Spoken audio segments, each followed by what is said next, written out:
जय श्री राम। प्रिय मित्र,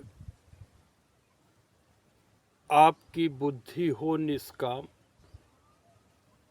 यही है मनुष्य जन्म एवं जीवन का पहला काम।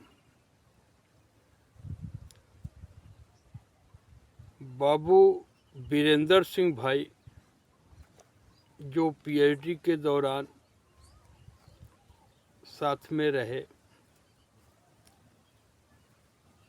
आपकी जिज्ञासा हुई कि इस प्रकार से जगत में ज्ञान का प्रवाह हो जिससे जीव अपने अविनाशी स्वरूप का अनुभव कर ले।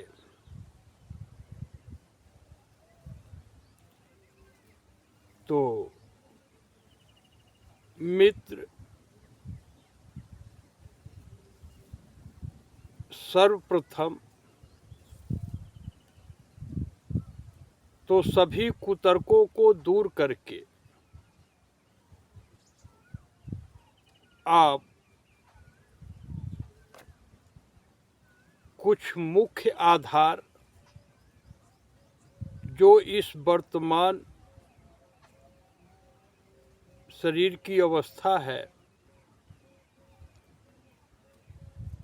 इसको अपने बुद्धि में रख लें।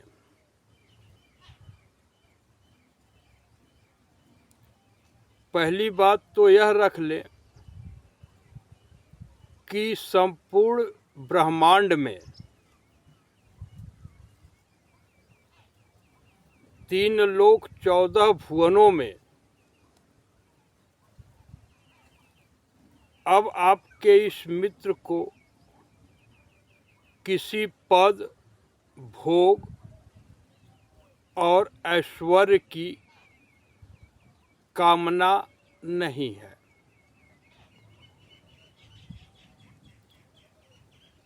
यह आध्यात्मिक बात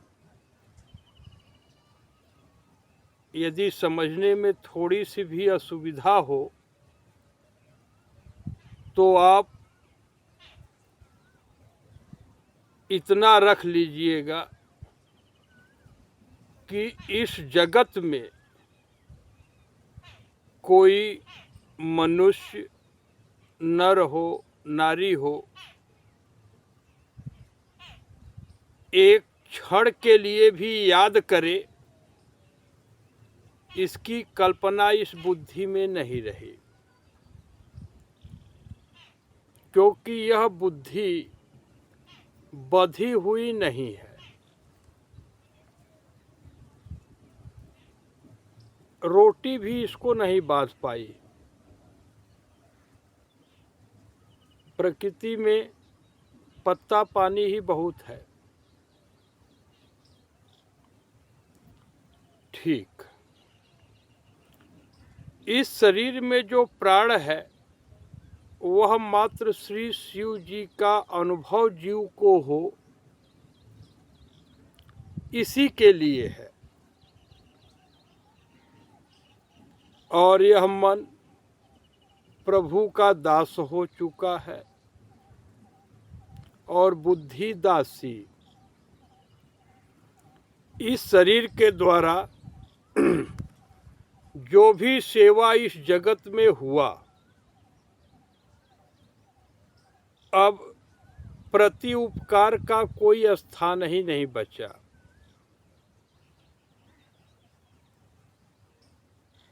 तो यहाँ पर यह जान करके जो मित्र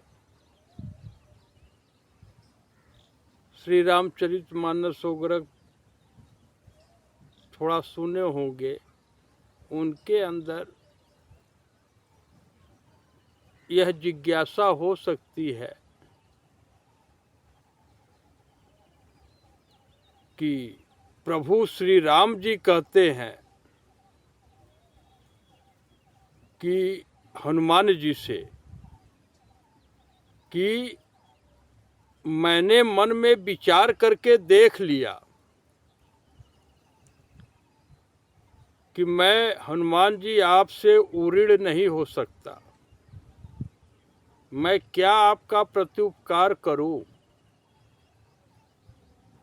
यानी प्रभु श्री राम जी के पास हनुमान जी का प्रत्युपकार करने के लिए कुछ नहीं है, और दूसरी तरफ आप रविशंकर पांडे को देख रहे हैं जिनको प्रत्युपकार की आवश्यकता ही नहीं है। तो ऐसा कैसे है, इसके लिए मित्र बहुत थोड़े में अनुभव कर ले कि सेवक सुख चह अमान भिखारी, लोभी धन चह शुभ गति व्यभिचारी, लोभी धन चह।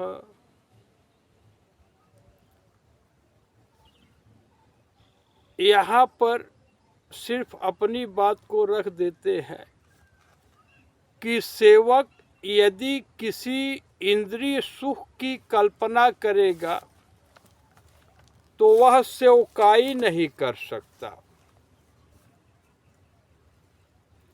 बचपन में जन्मस्थली कुशहा में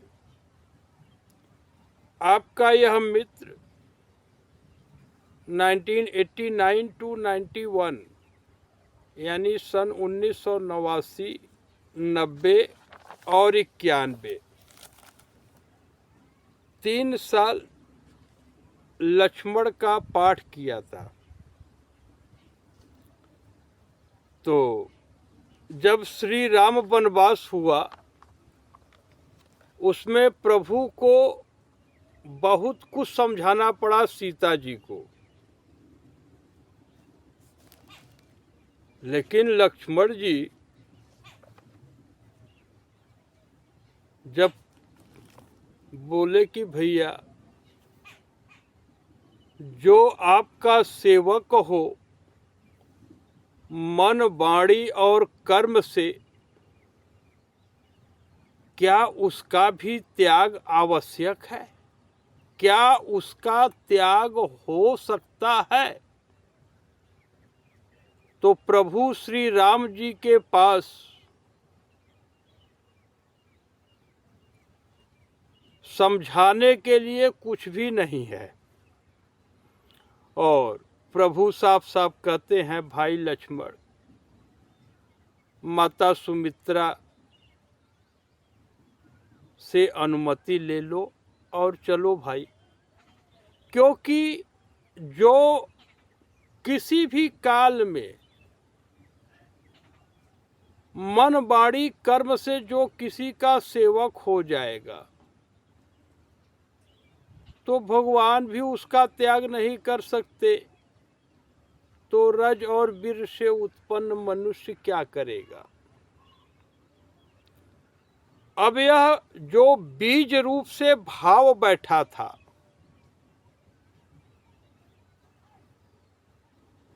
यह भाव आचरण में आ गया।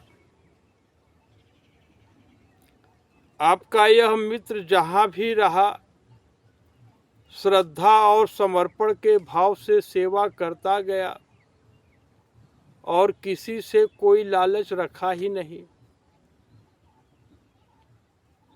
जिससे आपके इस मित्र को नेचुरल कंटेंटमेंट की प्राप्ति हुई, स्वाभाविक संतोष। संतोष बड़े भैया भी है।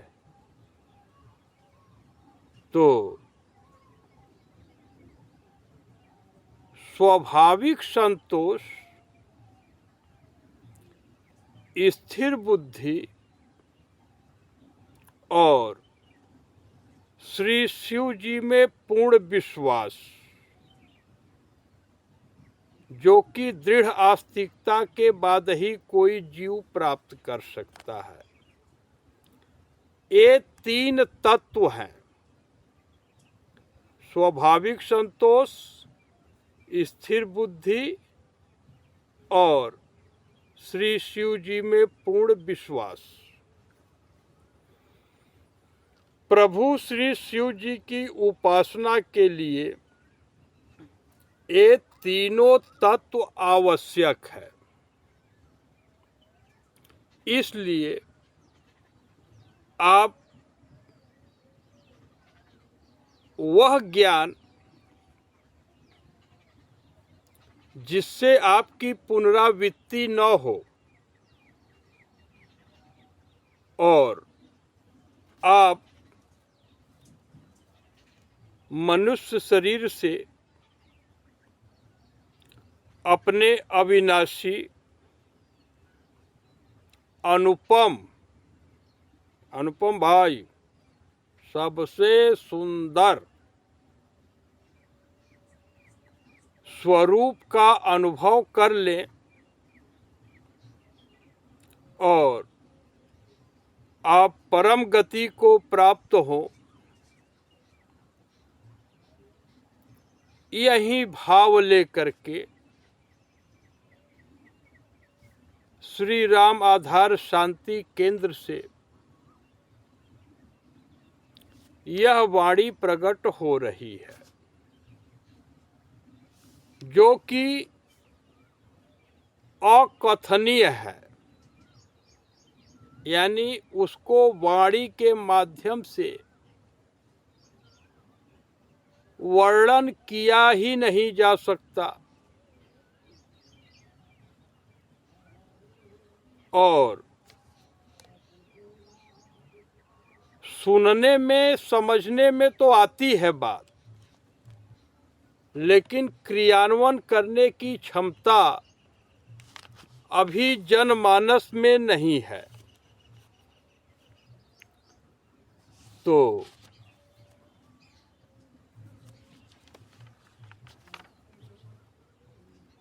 आप जैसे कोई भी उपदेश हो, श्री शिव जी मैया पार्वती को दिए हों या लक्ष्मण जी निषाद राज जी को दिए हों या श्री राम जी लक्ष्मण जी को दिए हों, भरत जी को दिए हों, जनमानस के दिए हों, तो प्रभु का जो भी मार्गदर्शन है, आप सबसे पहले जान लें कि वह शाश्वत सिद्धांत है।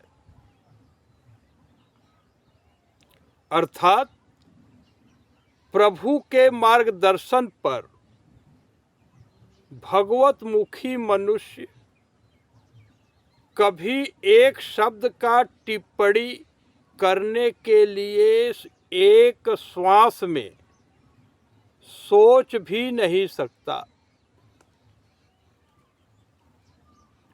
अब यह ज्ञान आपके इस मित्र को प्राप्त हुआ, तो फिर प्रभु का मार्गदर्शन काट करके विगत 6000 वर्षों में मानव समाज का नेतृत्व करने के लिए जितने भी संप्रदाय का निर्माण हुआ, उस संप्रदाय को उत्पन्न करने वाले मनुष्य के स्वरूप से आपके इस मित्र के भाव का कुछ भी संबंध नहीं है। इतना कहने से झगड़ा मत करिएगा,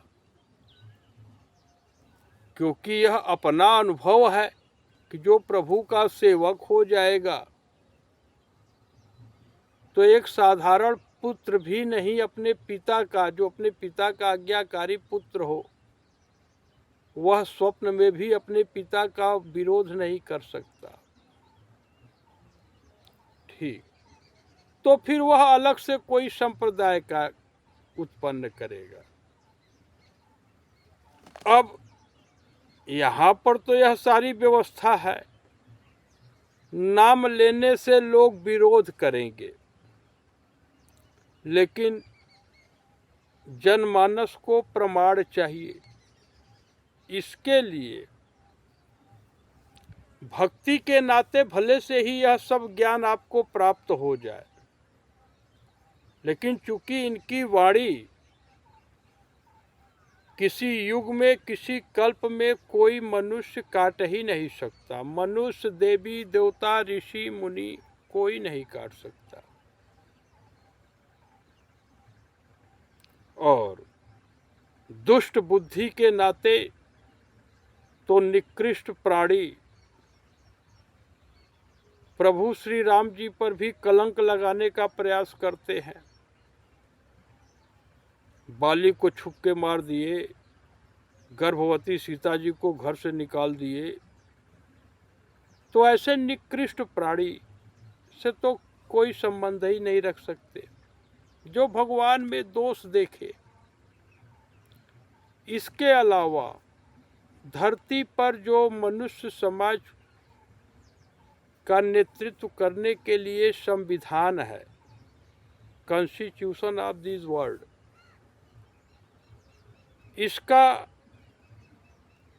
इसको उत्पन्न करने वाला, हर देश का संविधान अलग अलग लोग उत्पन्न किए हैं, तो अनुभव में आया कि धरती पर ऐसा कोई संविधान ही नहीं है जिसमें प्रभु श्री शिव जी का आधार हो। वैसे गीता पर हाथ रख करके लोग कस्म क्रिया कराते हैं, लेकिन इसका अर्थ यह नहीं है कि वह जो मार्गदर्शन है मानव समाज के लिए, वह परमात्मा की भक्ति दिला सके। जैसे भारत के संविधान में तो सीधा सीधा कि राम कुछ होते ही नहीं। तो मित्र, आप अपने अंतःकरण में यह जान लें कि विश्व के संविधान या संविधान के रचनाकार से भी आपके मित्र के बुद्धि का कुछ भी संबंध नहीं है। और बाबू राम जी आवन सिंह की आज्ञा के बगैर यहाँ किसी को तर्क कुतर्क करने की आवश्यकता भी नहीं है। फिर भी जनमानस चाहेगा तो 1 घंटे के अंदर सारे धरती के संविधान को निर्मूल किया जा सकता है, क्योंकि जो मार्ग आपको कपट से मुक्ति ही न दिला सके तो क्या अर्थ हुआ उसका। आज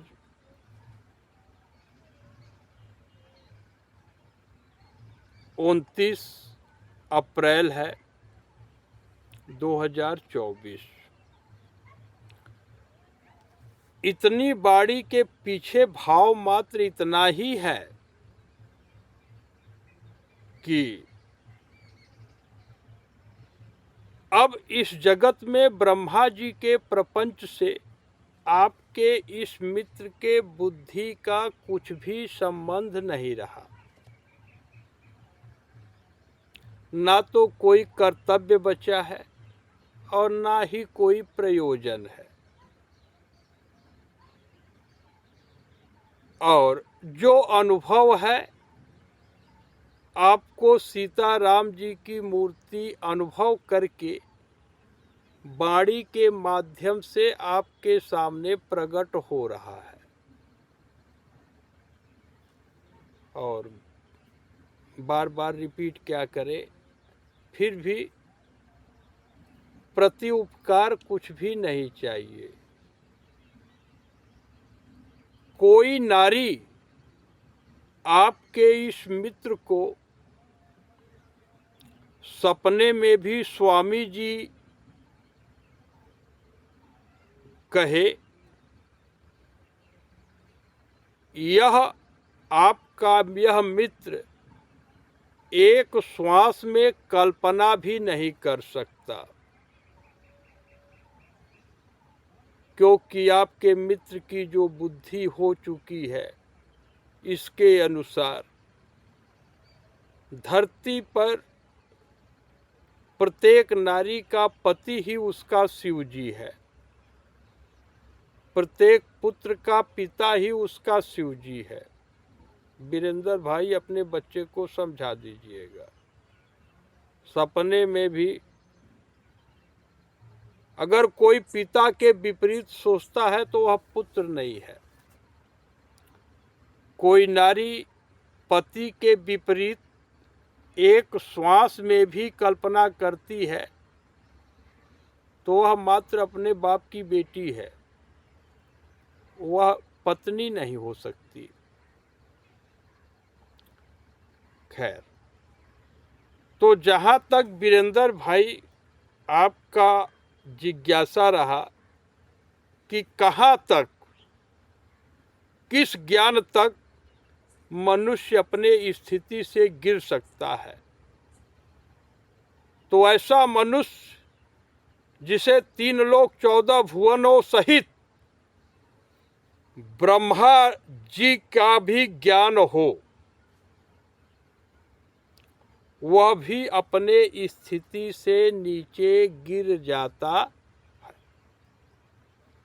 ऐसा वेद कहते हैं।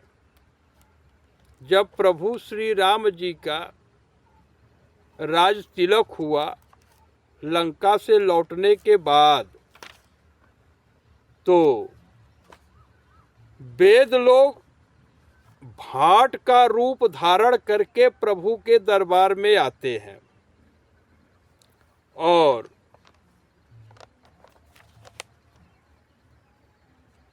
कहते हैं, प्रभु का गुणगान करते हुए कि प्रभु, मैंने लोगों को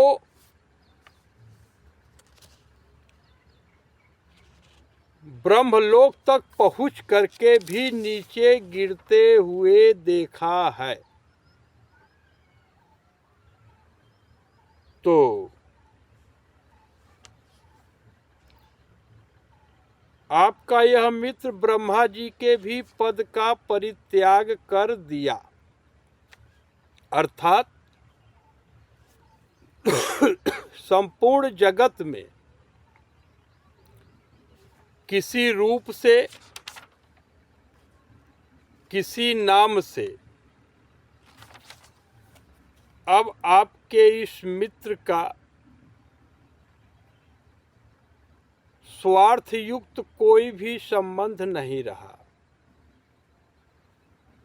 यहाँ तक कि कोई एक बूंद पानी ला करके इस मुख में डाल दे, इसकी कल्पना भी नहीं रही। किसी को श्राप दे नहीं सकता और अहंकार, अभिमान और आसक्ति, इन तीनों के भाव से अब आपके इस मित्र का कुछ भी संबंध नहीं रहा। तो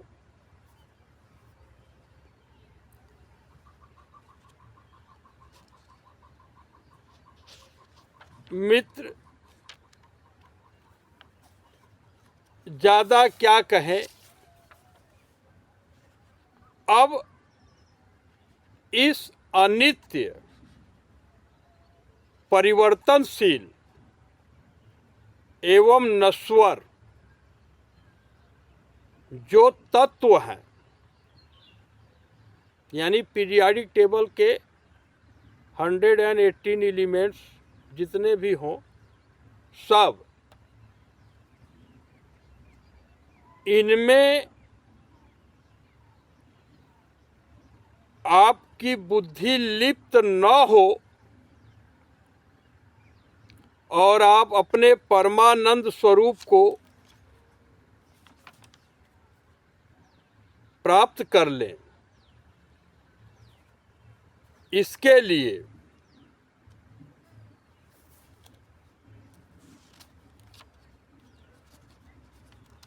यह वाणी प्रकट हो रही है। श्री शिव जी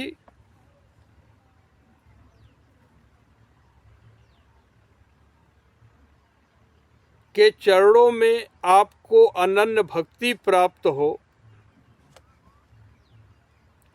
बस एक ही भाव है, और यह भाव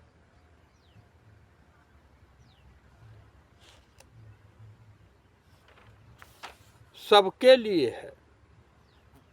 इससे धरती का कोई भी मनुष्य वंचित न रह सके।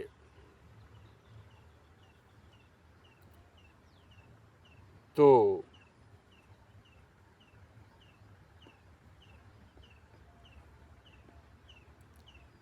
अब यह जो ज्ञान है, इसके लिए आपको मात्र एक एक शब्द को निर्मल एवं प्रसन्न मन से सुनने की आवश्यकता है। तो मित्र,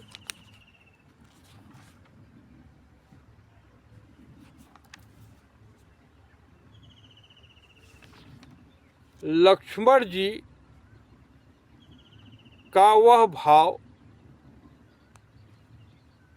कि जो मन, वाणी एवं कर्म से परमात्मा का सेवक हो जाता है, उसे परमात्मा कभी नहीं ठुकराते, और परमात्मा के पास भी संग न रहने का कोई कारण है ही नहीं।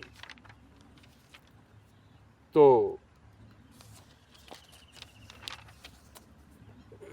हरि ओम, हरि ओम, हरि ओम।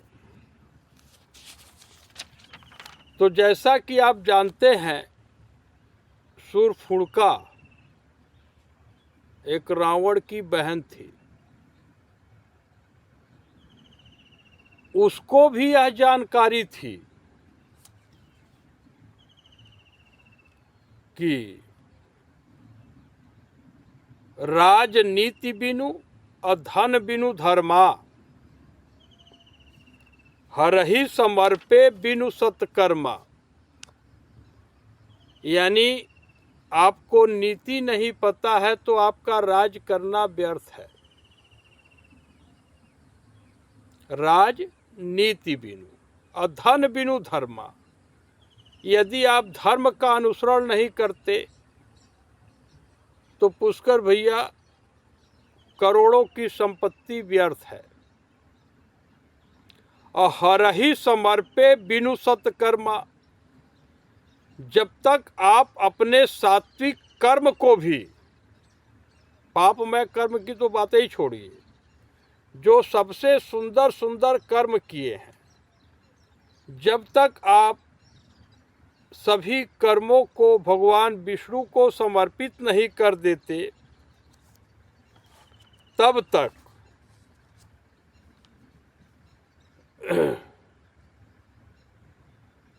वह कर्म भी आपको सृष्टि चक्र के बाहर नहीं आने देगा, वह भी फल दे करके फंसा देगा। और फलासक्त जीव अल्पज्ञ होते हैं। जो फलासक्त जीव होते हैं वो अल्पज्ञ होते हैं। तो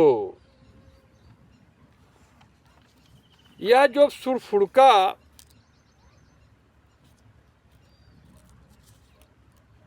दंडक वन में आती है, जहाँ पर प्रभु भाई लक्ष्मण एवं प्रियतमा जानकी जी के साथ विराजमान है। तो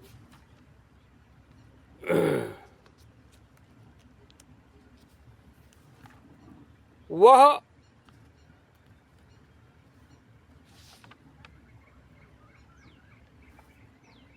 लक्ष्मण जी से कहती है कि आप मुझसे शादी कर लीजिए, 3 लोक 14 भुवनों में आपके जैसा पुरुष और मेरे जैसी नारी नहीं है। तो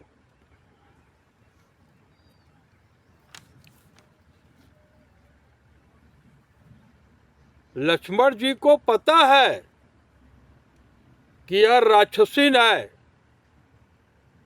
डाइन, राम सकल भाई।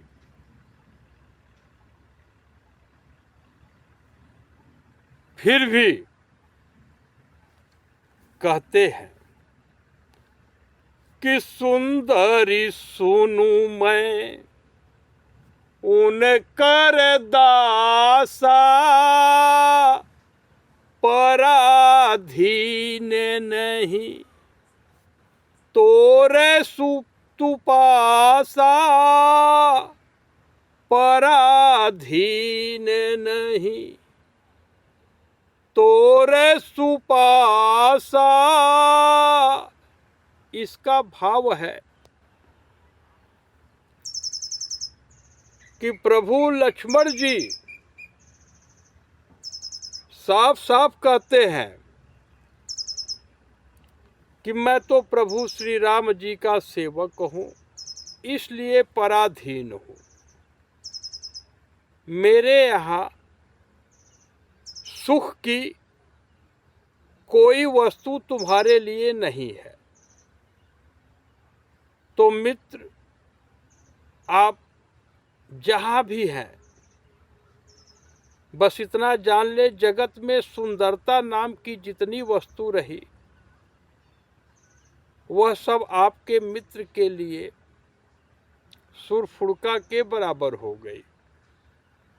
इसलिए प्राकृतिक सुंदरता का भी कोई स्थान आपके इस मित्र के अंतःकरण में नहीं रहा। तो ये ऐसा नहीं है कि इसमें किसी प्रकार का हठ है, हठ की बात ही नहीं है, यह आवश्यक है, यह आवश्यक है। तो जो चौपाई कह रहे थे कि सेवक सुख चह मान भिखारी, अव्यसनी धन शुभ गति व्यभिचारी, लोभी जसु चह चार गुमानी, नभ दुहि दूध चहत ए प्राणी। अर्थात श्री शिव जी की सेवकाई में यदि सुख, इंद्रिय सुख की एक श्वास में भी कल्पना करेंगे तो आप शिव जी की सेवकाई कभी कर ही नहीं सकते। सीधी बात। तो पहला हो गया कि जो भी अपने आप को जगत में श्री शिव जी का सेवक समझता हो, उसे यह ज्ञान प्राप्त होने के बाद तुरंत इंद्रिय भोग में सुख की कल्पना का परित्याग कर देना चाहिए। वीरेंद्र भाई, और भिखारी, भिखारी जो भिक्षा मांगते हैं, वे यदि सम्मान चाहे तो भिखारी भी नहीं बन सकता। अब इस जगत में जितने संप्रदाय और पॉलिटिकल पार्टीज उत्पन्न हुए हैं, तो इसका उत्पन्न करने वाला मनुष्य भी सम्मान की इच्छा रखा था। अर्थात आप जिसको भगवान समझते हैं वह भिखारी भी बनने के योग्य नहीं है।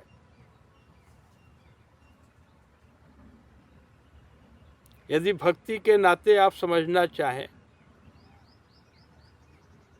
तो इसमें जानकारी आप रख लें, जगत में जब चाहेगा तो उसे प्रमाणित कर दिया जाएगा।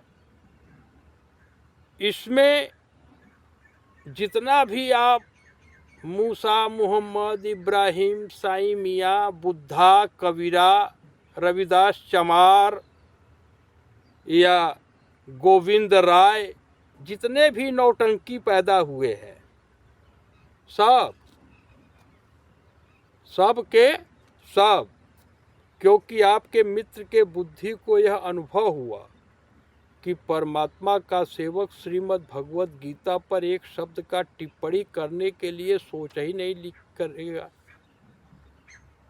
तो फिर जयदयाल बनिया एक अलग से टीकाकार क्या बनेंगे? तो ऐसे बात होगी तो लोग क्रोधित हो जाएंगे। इसलिए यह मात्र संकेत है। जिस समय यह वाणी प्रकट हो रही है,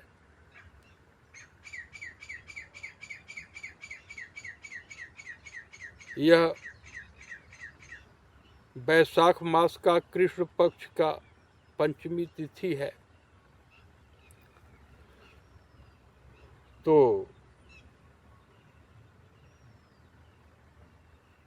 6000 वर्षों से जितने भी कलयुग में संप्रदाय प्रकट हुए हैं, सबको निर्मूल करने की व्यवस्था है और धरती का प्रत्येक मनुष्य परमानंद को प्राप्त कर सके, यह सारी औषधि आपके इस मित्र के पास उपलब्ध है। बस जगत में जो भी मित्र इस मनुष्य के शरीर से परमानंद की प्राप्ति करना चाहे, वह प्रसन्न मन से जान ले कि सबसे पहले जैसे प्रकार का केंद्र अगर एक होगा तभी वृत्ति संतुलित बनेगी, उसी प्रकार यदि आप मनुष्य जन्म एवं जीवन से एक उद्देश्य रखेंगे कि श्री शिव जी के भाव को प्राप्त करना है, यह श्रद्धा का पहला घटक है, the very first component of reverence, जिसको रखने वाला कोई प्रमाण धरती पर नहीं दिख रहा है और जितना नाम लिए इनके अंदर नहीं था, क्योंकि जिसका एक उद्देश्य हो जाएगा वह भगवत दर्शन के अनुसार आचरण करेगा और जगत में दूसरे की पत्नी मुझे स्वामी जी कहे, यह चांडाल बुद्धि की पराकाष्ठा है। यदि आप परमात्मा में थोड़ा सा भी विश्वास करते हैं तो श्रीमद् भगवत गीता के 16वें अध्याय के 14वें श्लोक में देख सकते हैं। तो जो भी है, लेकिन यहाँ के दर्शन में यहाँ पर कोई अपना आकर के इस स्वरूप का दर्शन भी करे, इसकी कल्पना ही नहीं रही। ठीक, तो सात्विक श्रद्धा की आवश्यकता पहले पड़ेगी, जिसका पहला घटक है मनुष्य जन्म एवं जीवन का एकमात्र उद्देश्य। बाकी इसके 6 घटक सात्विक श्रद्धा के 7 घटक होते हैं, जिसका एक वीडियो अलग से बना दिया गया। उसका लिंक आपका इस वीडियो के साथ जोड़ देंगे। आप सात्विक श्रद्धा रूपी बुद्धि को तैयार करेंगे और उसमें कुछ नहीं, अपने पिता को ही अपना विश्वास स्वरूप शिव जी मानकर निष्काम भाव से सेवा करेंगे, तब जा कर के श्री शिव जी के भाव को प्राप्त करने का दृढ़ संकल्प होगा। अभी के लिए आपको मात्र भाषा में पहुंचा दे रहे हैं ब्रह्मलोक तक, और जो जो स्टेप्स हैं इनको आप अपने अंतःकरण में उतारना चाहेंगे तो जहाँ से जैसा भी जिज्ञासा उत्पन्न होगा, उस जिज्ञासा का समाधान यहाँ पर श्री राम आधार शांति केंद्र है। देखेंगे तो मड़ई है, लेकिन अब क्या करें, चंद्र प्रकाश जी एक कंबल दे दिए हैं तो उसको लगा के वीडियो बना दे रहे हैं, क्योंकि आजकल चकाचौंध में सबका तेज है और वैसे वो ठीक से आता नहीं, इसलिए इसको लगा दिया गया।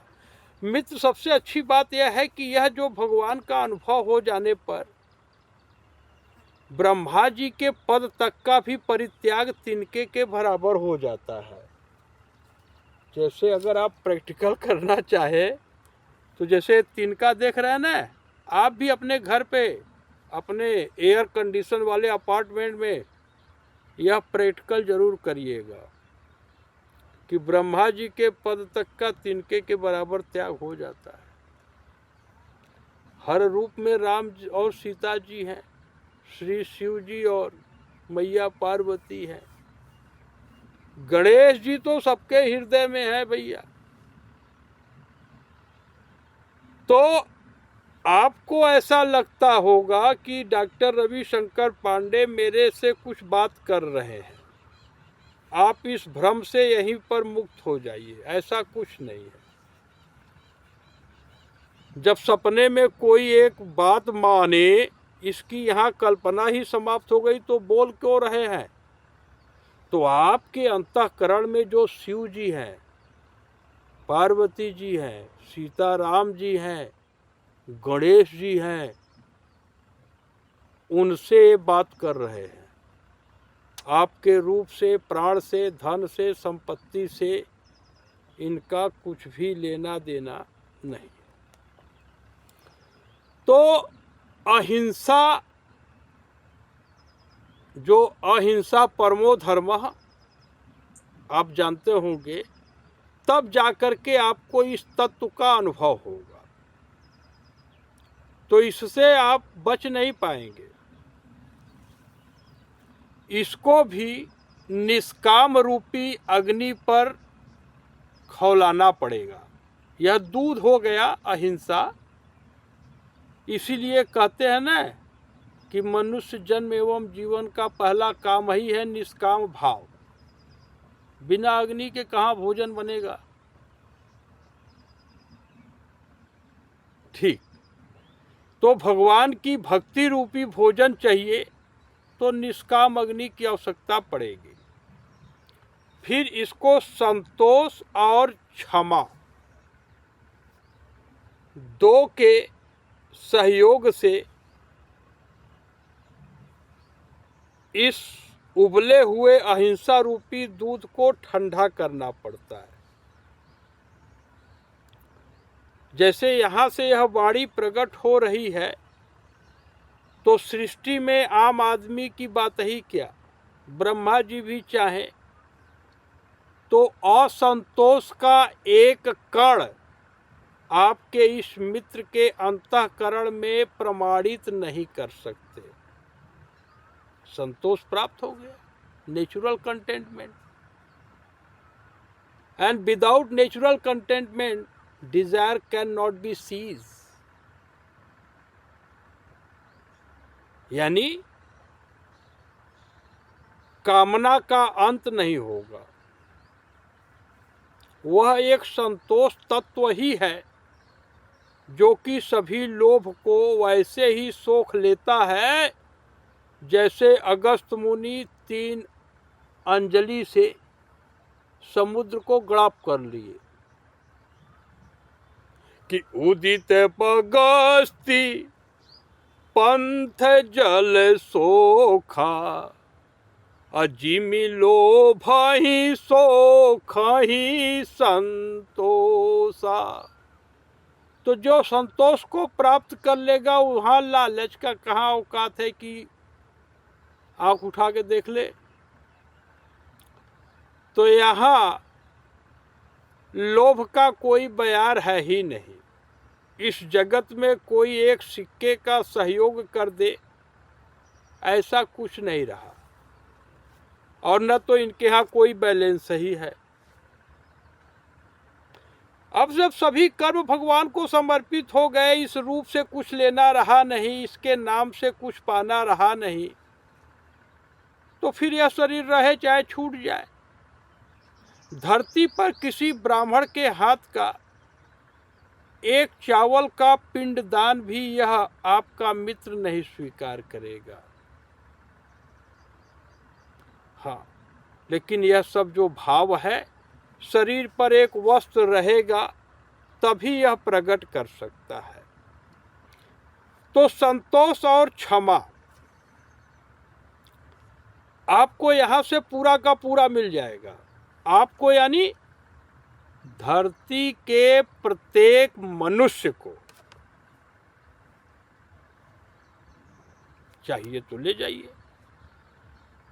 नहीं तो व्हाट्सएप पर अपना भाव रख दीजिए। आपके भाव को ध्यान में रख करके आपका मार्गदर्शन कर दिया जाएगा। लेकिन आपके इस मित्र का मात्र एक ही संबंध है, वह है भक्ति का। तो जब संतोष और क्षमा आपके अंतःकरण में स्थिर हो जाएगा, तब जो आपका भाव है धृति, धृति बच्ची, धृति माने धारणा, जगत के लिए जो भी आपका धारणा है,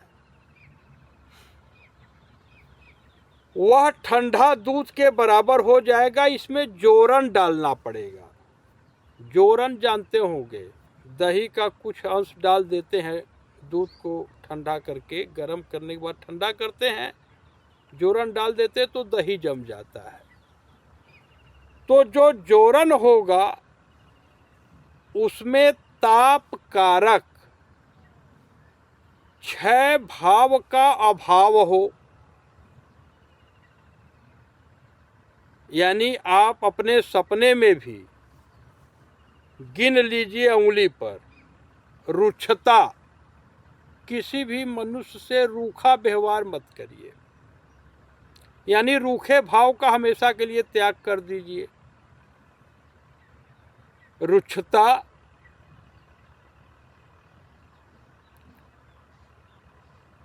रोष,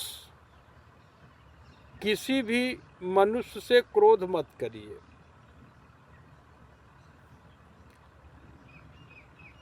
क्रूरता, निर्दयता,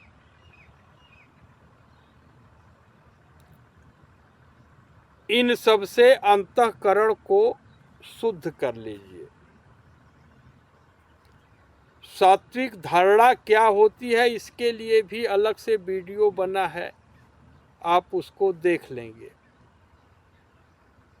तब जाकर के आप वास्तविक प्रसन्न मन की प्राप्ति पाएंगे, जो कि अहिर का काम करेगा। अहिर जानते हैं ना, यादव जी जो दूध दूहते हैं। भगवत आज्ञा तो यादव जी के लिए दूध ही का व्यापार करना है। लेकिन आजकल तो सब सरकार बना रहे हैं भैया। तो खैर, यहाँ पर किसी पर टिप्पणी करेंगे तो लोग गुस्सा करेंगे, झगड़ा करने को तैयार हो जाएंगे। लेकिन आप जानते हैं कि इनकी बात कोई माने न माने, लेकिन निष्काम स्वधर्म पालन से ही जीव का कल्याण होना है, इस सत्य को कोई काट नहीं सकता। कोई ब्राह्मण अगर चाहे कि मैं यादव का अंश मार करके दूध बेच करके कल्याण को प्राप्त हो जाऊंगा, तो यह संभव नहीं है। कोई क्षत्रिय चाहे कि मैं प्रवचन करके जगत में नाम कमा लूंगा, तो वह परसत्व अपहरण रूपी पाप से लद जाएगा।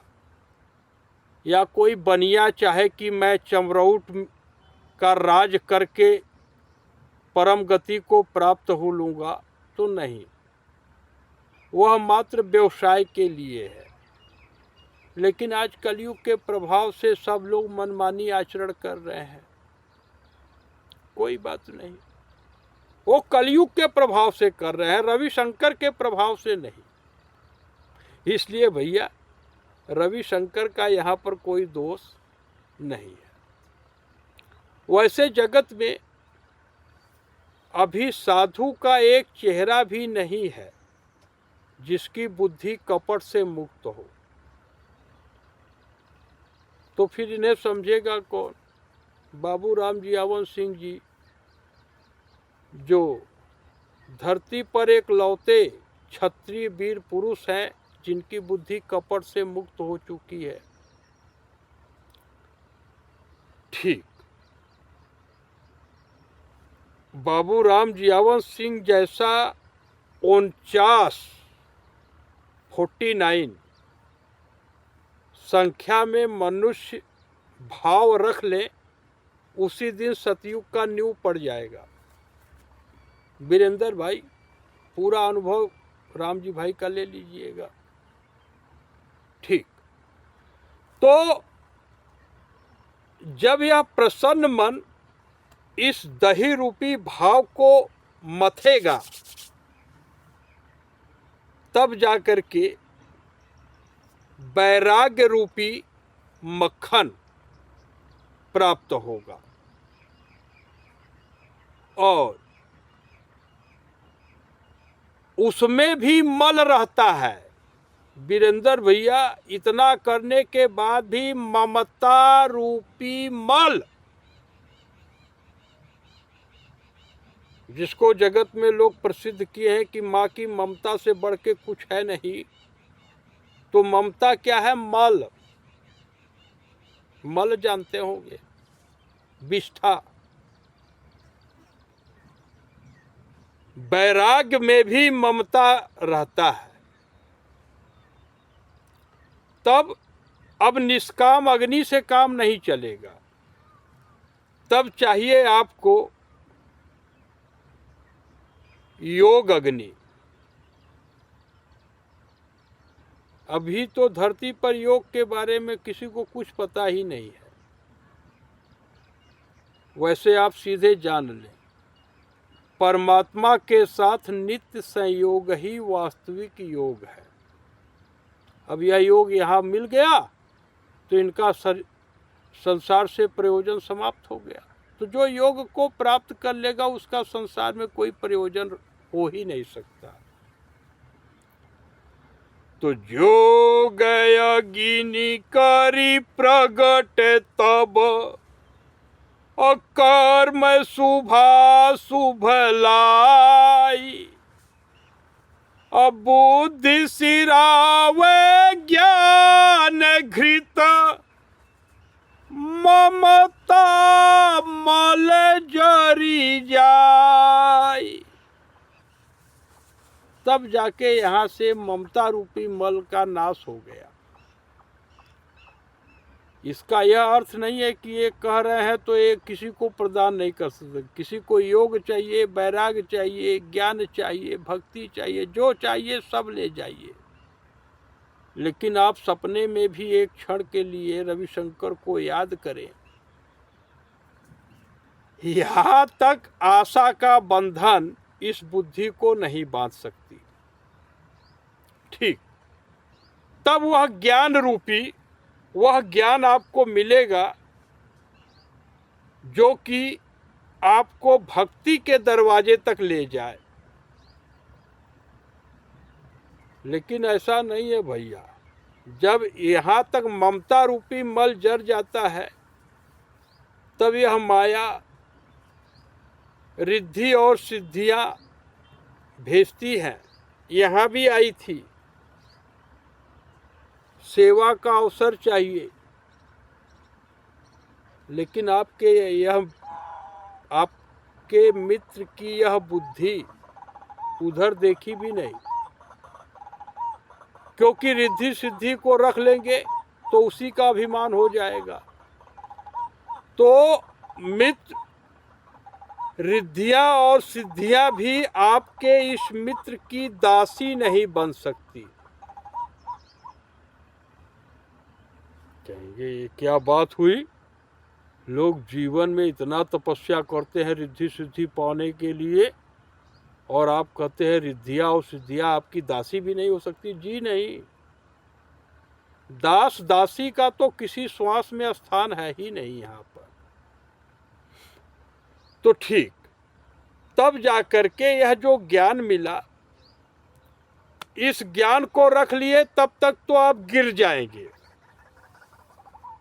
फिर अब इसी ज्ञान के सहायता से जन्म जन्मांतर तक जितने भी सेवा के कर्म हुए हैं,